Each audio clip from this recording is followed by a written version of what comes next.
আকাশবাণী কলকাতা। স্থানীয় সংবাদ পড়ছে ধৃতি সেন শর্মা। বিশেষ খবর হলো, নদিয়ার কালীগঞ্জ বিধানসভা কেন্দ্রের উপনির্বাচন বিক্ষিপ্ত কিছু ঘটনা ছাড়া শান্তিপূর্ণভাবে অতিবাহিত হয়েছে। বজবজে বিডিও অফিসে সর্বদলীয় বৈঠকে যোগ দিতে যাওয়ার সময় দলীয় কর্মীদের ওপর আক্রমণের ঘটনায় বিজেপি নিন্দা করেছে। বিজেপির রাজ্য সভাপতি সুকান্ত মজুমদারকে ঘিরেও বিক্ষোভ। পশ্চিমবঙ্গ বিক্রয় কর বিরোধ নিষ্পত্তি সংশোধন বিল আজ বিধানসভায় গৃহীত হয়েছে। সাহিত্যিক প্রফুল্ল চন্দ্র রায় প্রয়াত। পথ দুর্ঘটনায় হাওড়ার বাগনানে 4 জনের মৃত্যু। রাজ্যের বিভিন্ন জেলায় ভারী বৃষ্টির ফলে বেশ কয়েকটি এলাকা প্লাবিত, শিলাবতী নদীর বাঁধে ভাঙন। আসছে বিস্তারিত খবরে। নদিয়ার কালীগঞ্জ বিধানসভা কেন্দ্রের উপনির্বাচন বিক্ষিপ্ত কিছু ঘটনা ছাড়া শান্তিপূর্ণভাবেই অতিবাহিত হয়েছে। বিকেল 5টা পর্যন্ত গড়ে ভোট পড়েছে 69.85%। আমাদের জেলার সংবাদদাতার একটি প্রতিবেদন। মকপলের সময় 12টি ও ভোট চলাকালীন 15টি ইভিএম ও ভিভিপ্যাট গোলমালের খবর পাওয়া যায়। সেগুলি তৎক্ষণাৎ রিপ্লেস করা হয়। সকালের দিকে 2-1টি স্থানে এজেন্টকে বসতে না দেওয়ার অভিযোগ আসলে তার সমাধান করে দেওয়া হয়। বিজেপি প্রার্থী আশিস ঘোষ অভিযোগ করেছেন 56 ও 21 নম্বর বুথে তাদের দলীয় প্রার্থীকে বুথে বসতে বাধাদান করা হয়েছে। কংগ্রেসের কাবিল উদ্দিন শেখ অভিযোগ করেছেন ভোটারদের প্রভাবিত করা হয়েছে শাসক দলের পক্ষ থেকে। তৃণমূল কংগ্রেসের প্রার্থী আলিফা আহমেদ বিরোধীদের আনা অভিযোগ খারিজ করে দিয়েছেন। নদিয়ার দেবগ্রাম থেকে অনুপম মদক, আকাশবাণী সংবাদ।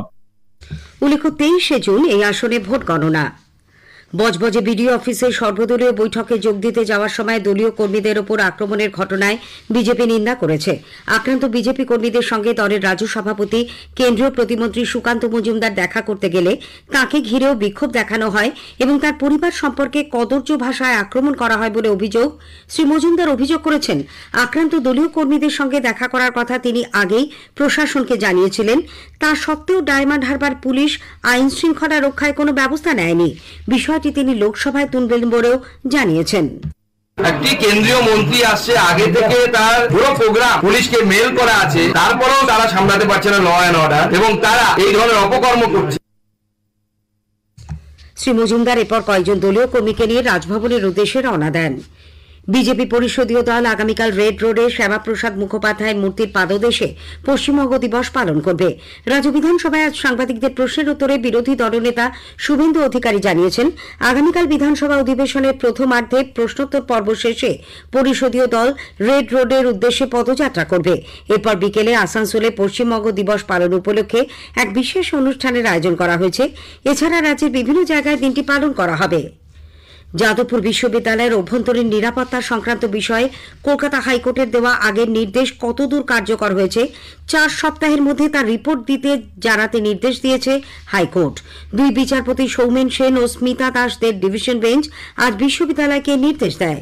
উল্লেখ্য, কয়েক মাস আগে শিক্ষামন্ত্রী ব্রাত্য বসুর অনুষ্ঠানকে কেন্দ্র করে ঝামেলার পর দায়ের হওয়া মামলার প্রেক্ষিতে বহিরাগতদের নিয়ে যেকোনো অনুষ্ঠানের ওপর নিষেধাজ্ঞা আরোপ করেছিল কলকাতা হাইকোর্ট। বনগাঁ আদালতের বিচারক সোমা চক্রবর্তীকে হেনস্থার অভিযোগে শতপ্রণোদিত মামলায় কলকাতা হাইকোর্ট 7 আইনজীবীকে দোষী সাব্যস্ত করেছে। তবে এই মুহূর্তে তাদের বিরুদ্ধে কোনো ব্যবস্থা গ্রহণ করা যাবে না বলে বিচারপতি দেবাংশু বসাক ও বিচারপতি শাব্বার রশিদির বেঞ্চ জানিয়েছেন। আগামী 21শে জুন বিশ্বজুড়ে উদযাপিত হবে একাদশ আন্তর্জাতিক যোগ দিবস। আকাশবাণী সংবাদ আপনাদের সামনে উপস্থাপন করছে একটি বিশেষ প্রতিবেদন, যেখানে তুলে ধরা হয়েছে কিভাবে প্রাচীন ভারতীয় ঐতিহ্য থেকে যোগ আজ একটি বিশ্বব্যাপী আন্দোলনে রূপান্তরিত হয়েছে। আমাদের প্রতিনিধি অভিজিৎ চক্রবর্তীর একটি প্রতিবেদন। ভারতের প্রাচীন সভ্যতার সঙ্গে যোগের ইতিহাসের এক গভীর সম্পর্ক রয়েছে। প্রাচীনকালে সিন্ধু সরস্বতী উপত্যকার সাংস্কৃতিক আধ্যাত্মিক ক্রিয়াকর্মের অনুশীলনের অঙ্গ হিসেবে যা শুরু হয়েছিল, সেটাই ধীরে ধীরে সুশৃঙ্খলভাবে আত্মোপলব্ধির একটি পথে পরিণত হয়। বহু বছর ধরে পণ্ডিতেরা বিশ্বাস করতেন যে বৌদ্ধ ধর্মের উত্থানের সময় অর্থাৎ খ্রিস্টপূর্ব 500 সাল নাগাদ যোগের উৎপত্তি হয়েছিল। তবে সিন্ধু সরস্বতী সভ্যতা থেকে প্রাপ্ত প্রত্নতাত্ত্বিক আধ্যাত্মিক প্রমাণগুলির ইঙ্গিত দেয় যে সেটি তার চেয়েও অনেক বেশি প্রাচীন। সময়ের সঙ্গে সঙ্গে এই অনুশীলন একটি সমৃদ্ধ শাস্ত্রীয় রূপ ধারণ করেছে। এটি বেদ, উপনিষদ এবং পরে পতঞ্জলির যোগসূত্রে স্থান করে নিয়েছে। মহাভারতে যোগের উল্লেখ থেকে শুরু করে ঊনবিংশ ও বিংশ শতাব্দীতে স্বামী বিবেকানন্দ এবং BKS আয়েঙ্গারের মতো মহিষীদের দ্বারা এটি একটি প্রাচীন ঐতিহ্য থেকে বিশ্বজনীন রূপ পেয়েছে। 2014 সালে প্রধানমন্ত্রী নরেন্দ্র মোদী রাষ্ট্রসংঘের সাধারণ পরিষদে 21শে জুনকে আন্তর্জাতিক যোগ দিবস হিসেবে ঘোষণা করার প্রস্তাব দেন। প্রস্তাবটি বিপুল সমর্থন পায়। তখন থেকেই 21শে জুন বিশ্বব্যাপী আন্তর্জাতিক যোগ দিবস হিসেবে উদযাপিত হয়ে আসছে। ক্রীড়া ভারতী কলকাতা মহানগর সংগঠনের সম্পাদক বিশিষ্ট যোগ প্রশিক্ষক আশিস কুমার পাল আকাশবাণীকে বলেন, ভারত আজও স্বমহিমায় দাঁড়িয়ে আছে তার উজ্জ্বল সংস্কৃতির জন্য। আর যুগ যুগ ধরে বহমান সেই সংস্কৃতির একটি বিশিষ্ট ধারা হলো যোগ।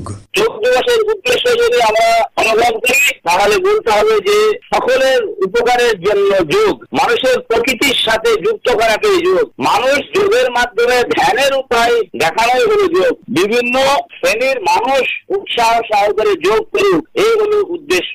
নিরোগী হওয়ার জন্য যোগ। কথায় আছে শরীর মাধ্যম হলো ধর্ম সাধনা। যদি সাধনা করতে হয়, অর্থাৎ যদি শরীর সুস্থ থাকে তাহলে সব সাধনায় সম্ভব আছে। কিছু মানুষ ভাবেন যোগ করতে গেলে শারীরিক নমনীয়তা দরকার, কিন্তু আসলে নমনীয়তা তো দরকার ভাবনার, তাই না? বয়স যেমনই হোক বা চয়েস, 8 হোক বা 80, হুইল চেয়ার হোক বা ওয়ার্ক ফ্রম হোম, যোগ সবার অধিকার। योग जीवन से जब जुड़ता है, एक सहज क्रिया बन जाता है, तो वो प्रति पल उसका बेनिफिट देता रहता है। আসুন এই 21শে জুন আমরা সবাই আন্তর্জাতিক যোগ দিবসে অংশগ্রহণ করি। যোগ করি, শরীর গড়ি। আন্তর্জাতিক যোগ দিবস নিয়ে আজ শুনবেন বিশেষ আলোচনা রাত 8টায় গীতাঞ্জলি প্রচার তরঙ্গ ও DTH পরিষেবায়। স্বামী বিবেকানন্দ যোগ অনুসন্ধান সংস্থানের অধিকর্তা ডক্টর অভিজিৎ ঘোষের সঙ্গে কথা বলেছেন সুস্মিতা মণ্ডল। যোগাভ্যাসে পদকজয়ী কয়েকজনের কথাও শোনা যাবে। স্থানীয় সংবাদ শুনছেন আকাশবাণী কলকাতা কেন্দ্র থেকে। করদাতাদের স্বস্তি দিতে এবং বিচারাধীন কর মামলাগুলির দ্রুত নিষ্পত্তির লক্ষ্যে পশ্চিমবঙ্গ বিক্রয় কর বিরোধ নিষ্পত্তি সংশোধনী বিল আজ বিধানসভায় গৃহীত হয়েছে। বিলের ওপর আলোচনা শেষে জবাবি ভাষণে অর্থমন্ত্রী চন্দ্রিমা ভট্টাচার্য বলেন, বিক্রয় কর সংক্রান্ত অন্যান্য বকেয়া মামলার নিষ্পত্তির উদ্দেশ্যে এককালীন সুযোগ দেওয়া হচ্ছে। 2017 সালের 30শে জুন পর্যন্ত যে সমস্ত বিক্রয় করে দাবি বকেয়া রয়েছে তার 75% 31শে জুলাইয়ের মধ্যে মিটিয়ে দিলে তার কোনো রকম সুদ বা জরিমানা দিতে হবে না। এদিকে বিলের ওপর আলোচনায় অংশ নিলেও মন্ত্রীর জবাবি ভাষণ না শুনেই বিরোধী বিজেপি সদস্যরা মুখ্য সচেতক শঙ্কর ঘোষের নেতৃত্বে অধিবেশন ছেড়ে বেরিয়ে যান। অধ্যক্ষ বিমান বন্দ্যোপাধ্যায় এ নিয়ে বলেন, বিরোধীদের এই আচরণ অসৌজন্যমূলক। হাওড়ার বাগনান থানার লাইব্রেরি মোড়ে আজ সকালে পথ দুর্ঘটনায় 4 জনের মৃত্যু হয়েছে। বাগনান থেকে শ্যামবাজারের দিকে যাওয়ার পথে একটি বাসকে কোলাঘাট মুখে একটি লরি নিয়ন্ত্রণ হারিয়ে সজোরে ধাক্কা মারে। আহত হন কম বেশি 30 জন। পরে পূর্ণেন্দু ভৌমিক, কুনাল বসু, শেখ হাসিবুল ও রিতম মাঝি নামে 4 জন প্রাণ হারান। আহতদের উলুবেড়িয়া হাসপাতালে চিকিৎসা চলেছে। সাহিত্যিক প্রফুল্ল রায় প্রয়াত। আজ দুপুরে কলকাতার একটি বেসরকারি হাসপাতালে তিনি শেষ নিঃশ্বাস ত্যাগ করেন। বয়স হয়েছিল 91 বছর। বেশ কিছুদিন ধরে তিনি বার্ধক্যজনিত অসুস্থতায় ভুগছিলেন।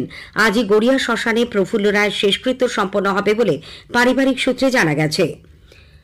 প্রফুল্ল রায়ের জন্ম 1934-এ বাংলাদেশের ঢাকা জেলায়। 1950 সালে তিনি ভারতে আসেন। 1956 সালে প্রকাশিত হয় তার প্রথম উপন্যাস পূর্ব পার্বতী। শরণার্থী জীবনের উপর ভিত্তি করে তার উপন্যাসগুলি হল কেয়াপাতা নৌকো, শতধারায় বয়ে যায়, উত্তাল সময়ের রীতিকথা, নোনা জল মিঠে মাটি। 2003-এ ক্রান্তিকাল উপন্যাসের জন্য সাহিত্য একাডেমি পুরস্কার পান তিনি। তাঁর লেখা উপন্যাস অবলম্বনে বহু চলচ্চিত্র, টেলিফিল্ম ও ধারাবাহিক নির্মিত হয়েছেন।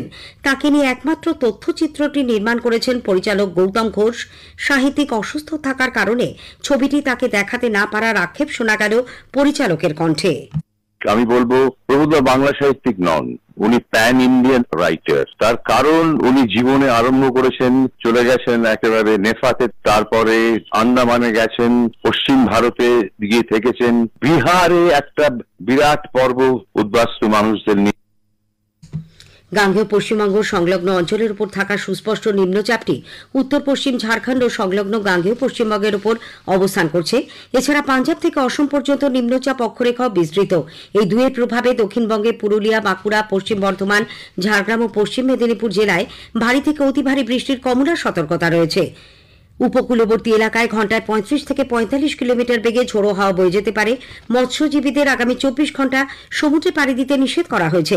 এদিকে পশ্চিম মেদিনীপুরে চন্দ্রকোনার ঘোষকিরাতে শিলাবতী নদীর বাঁধ ভেঙে বহু এলাকা জলমগ্ন। প্লাবিত হয়েছে চন্দ্রকোনা 2 নম্বর ব্লকের গ্রাম পঞ্চায়েতের বহু এলাকা। নদীর জলস্তর বেড়ে চলায় আজ রাতের দিকে বিস্তীর্ণ এলাকা জলমগ্ন হওয়ার আশঙ্কা করছেন গ্রামবাসীরা। টানা বর্ষণে বাঁকুড়া ও পুরুলিয়ার বিভিন্ন এলাকাও জলমগ্ন। শেষ করার আগে স্থানীয় সংবাদের বিশেষ কিছু অংশ আরও একবার। নদিয়ার কালীগঞ্জ বিধানসভা কেন্দ্রের উপনির্বাচন বিক্ষিপ্ত কিছু ঘটনা ছাড়া শান্তিপূর্ণভাবে অতিবাহিত হয়েছে। সাহিত্যিক প্রফুল্ল রায় প্রয়াত। স্থানীয় সংবাদ শেষ হল। পরের খবর 8টা 10-এ।